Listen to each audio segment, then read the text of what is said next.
Welcome to my channel. आज हम +1 economics के फर्स्ट चैप्टर को ही कंटिन्यू करते हैं। हमारा टॉपिक है means have the alternative uses problem of choice. Means हमारे स्कैर्स हैं but have the alternative uses both at the micro and the macro level. It means micro and macro level पर हम resources की बात करें तो उन रिसोर्सेज के पास अल्टरनेटिव यूजेस हैं। माइक्रो लेवल पे अगर हम डिस्कस करते हैं तो एक consumer can use his given income to buy a car और अ हाउस और anything else that allow him to maximise the satisfaction. Micro level पे कंज्यूमर अपनी इनकम को कार पे, हाउस पे या कोई और भी आइटम अगर कुछ खरीदना चाहता है वो वहाँ पे उसको स्पेंड करेगा जहाँ पे उसको मैक्सिमम सेटिस्फेक्शन मिलती है। और एक प्रोड्यूसर अपनी वेल्थ को वहाँ पर लगाएगा जहाँ पर उसको मैक्सिमम प्रॉफिट्स मिलता है और वही प्रोडक्शन में लेकर आएगा जहाँ पर उसको मैक्सिमम प्रॉफिट मिले। मैक्रो लेवल पे अगर हम बात करें, the government can use the resources for the construction of roads और for the production of goods needed by the poor. Government अपने रिसोर्सेज को या तो रोड्स बनाने पे यूज़ करे या पुअर की नीड्स को पूरा करने के लिए प्रोडक्शन करे।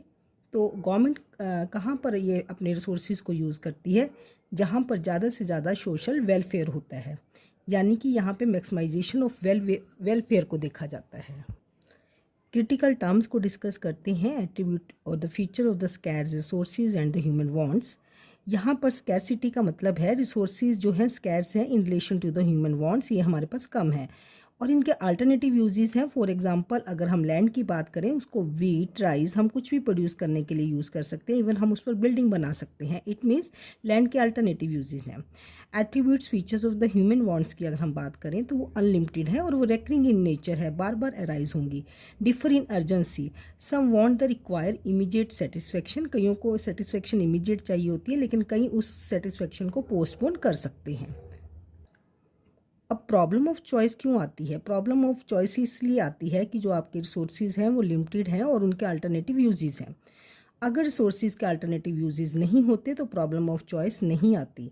फॉर एग्जांपल अगर हम बात करें कि लैंड पर हम सिर्फ वीट ही उगा सकते हैं तो वहाँ पे अल्टरनेटिव यूजेस ना होकर कोई प्रॉब्लम ना होती, लेकिन ऐसा नहीं है। लैंड पे हम वीट, राइस किसी भी तरह की प्रोडक्शन कर सकते हैं और बिल्डिंग्स भी बना सकते हैं, तो वहाँ पे हमारी प्रॉब्लम ऑफ चॉइस आता है जहाँ पर हमें डिसाइड करना पड़ता है व्हाट टू डू। और इस तरह जो इकोनॉमिक्स है वो प्रॉब्लम ऑफ चॉइस का ही दूसरा नाम है।